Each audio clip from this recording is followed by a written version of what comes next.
Good. Tell me why engaging children in literature at a young age is important. Well, it's unbelievably important because it forms the foundation of so much of their development moving forward. Children start learning at birth, and they start learning about language at birth also, and engaging them in literacy and literature at an early age develops all aspects of understanding about the world, and their ability to express themselves, and their ability to analyse, and their ability to communicate and think creatively and critically about the world. So engaging children at a young age is exceptionally important. And the manner in which we engage children is, if not more important than actually the books we read them. And that is, the types of books we read to them are very, very important. Choosing books can be a difficult thing for a lot of parents, for a lot of carers. Just because there is so much to choose from, and there's so much choice and little knowledge about what are the best books. And to be perfectly honest, there is a lot of poor children's literature out there, a lot of what I might call sort of fluffy, sort of bubblegum children's literature out there.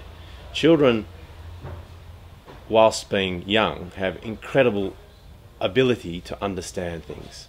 In fact, they're at that age of their lives, they can conceptualize things much more easily than adults can. And so their ability to pick up concepts and understandings of the world are phenomenal.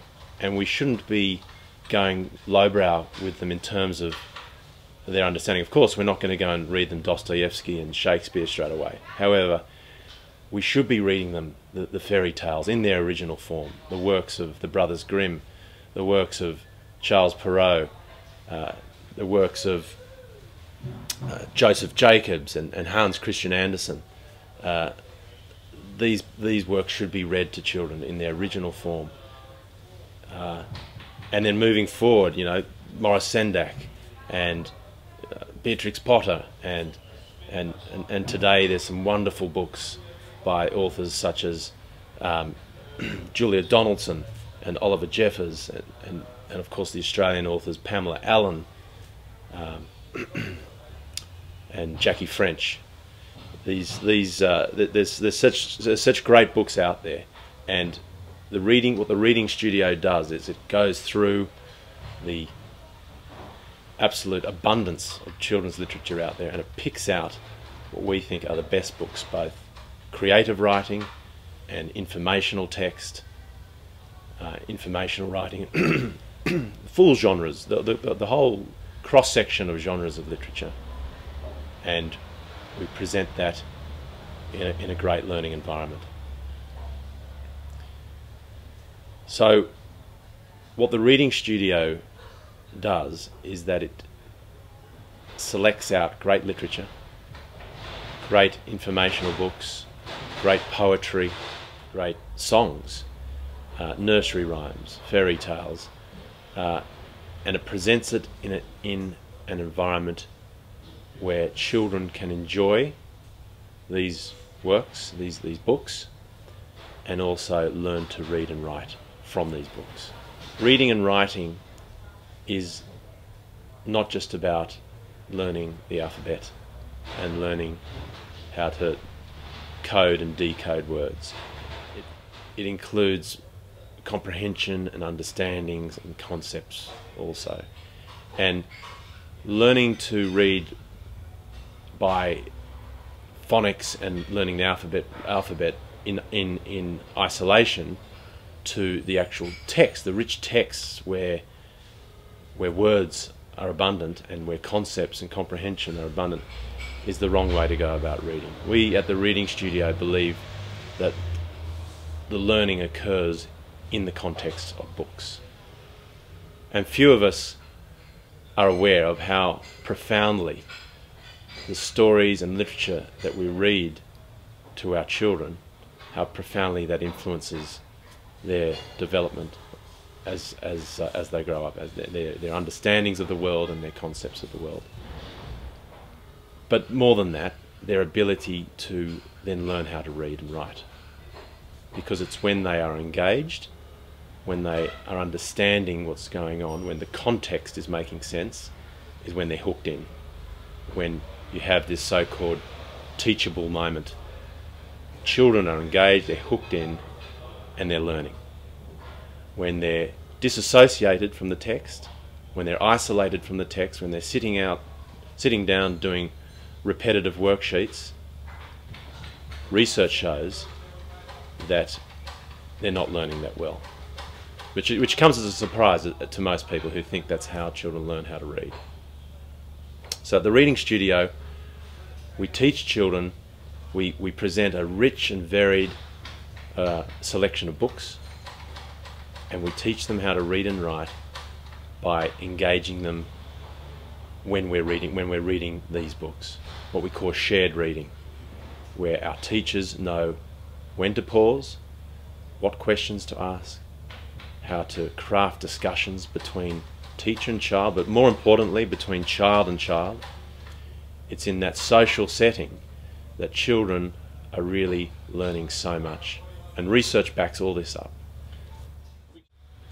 We have worked with a number of academics on this project, principally with Associate Professor Jane Torr, but we've also consulted with Associate Professor Alison Simpson,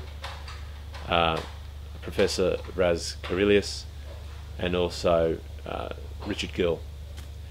And all of these people, who are highly regarded and respected in their fields, say that children learn best when they are taught with context. It is the discussion and understandings and questions and teaching, explicit teaching, that goes on around the context of what we're reading is when real learning is happening. Literacy encompasses a whole range of skills. Listening, context, understandings, intercontextuality, appreciation of the printed word, phonics, the alphabetical principle, and a number of other aspects. Phonics is one aspect of literacy, the ability to code and decode words, to sound words out. It's an important part, but it's not the only part. I think where many methods have become unstuck in recent times is they've taken phonics and they've said phonics is literacy. And the reason they've done that is because it can be, it is quite mathematical, it's quite mechanical, it can be measured. And as a result, because it's measurable, they have neglected all other aspects of literacy. And that's a problem, because children don't learn in isolation, don't learn well in isolation. Sitting children down and making them drill, just repeat words and sounds in isolation is kind of nonsensical for a lot of children. It's a chore, it's a task, and ultimately they don't enjoy it. And when children aren't enjoying learning, they switch off and they are not inspired or encouraged by it. So the Reading Studio takes a different approach, not only because children enjoy our approach, but because research shows it works. And that is, we engage children, we truly engage them in a whole range of different types of genres of literature. And they're having fun, they're enjoying, they're learning, and when they're hooked in and engaged, we then integrate explicit teaching.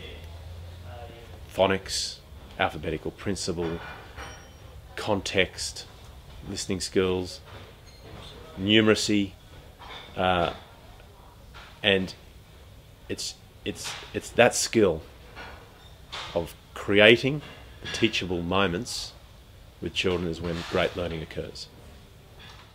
When children learn through repetitive drilling, they are learning to repeat, and they're learning to regurgitate information. They're memorising it, granted, and they are learning some skills, mechanical skills. However, they're not learning to think creatively and independently. And creative, critical and independent thinking is going to be so important for our children as they grow up. In this world where we have limitless information, where we rely on Google to answer all our questions, children who can have access to that information, which we all do, children who can have that, read that information, and then be able to critically analyse that information and disseminate and assess that information for themselves, are going to be ahead of those people who just have the ability to absorb and repeat and not think about it. The reading studio came about as a result of what we were observing in our bookstores. We've been selling children's books for near 20 years, and we have seen children grow up during that time, and we've seen that children whose parents were very active in the early stages of their lives in terms of what they read, and took a really great interest in what they were reading and different types of books they were reading, and introducing different genres. Those children have continued to read and have continued to be excited about reading and learning. And the journey doesn't stop. The journey that you set a child on in his or her early years actually doesn't stop. When they become older children and then teenagers, they are coming in and discovering books for themselves and wanting to learn more, and going and then finding an author they love and reading that whole series, and then moving on to something else, and it goes on. And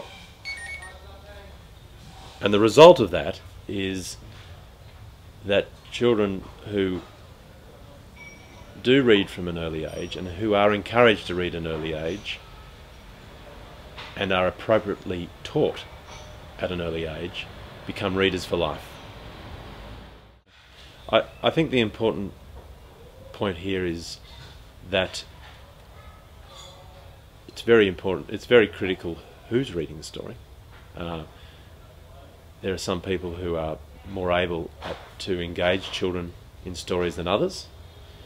Our teachers at the Reading Studio are all early childhood professionals. They are trained to be able to engage children in literacy and literature. But more than that, what we do at the Reading Studio is that we observe children's responses, and we let children also make selections and choose and guide what we're reading. Some children are going to be interested in fairy tales, and some are not. Some are going to be interested in volcanoes. And what we do at the Reading Studio is we let children travel that journey. We change themes up. We have certain themes at different times of the year, and what that allows is for natural interests to grow, and see where children are not moulded. They're not completely, Play-Doh. They do have their own choices and their own ideas and preferences. The Reading Studio also encourages parents and carers to come along in the early stages of our courses, so that we can share with parents or grandparents or whoever may be caring for the children our methodology of how they can also assist a child at home in becoming great readers and great learners and great thinkers. And we encourage parents to come along in the early stages, and we also have parent information evenings where they can come and learn about our methodology. The parents and carers are absolutely integral in the way a child develops, obviously, in the early stages of their life, and in particular how they develop their literacy skills. And it's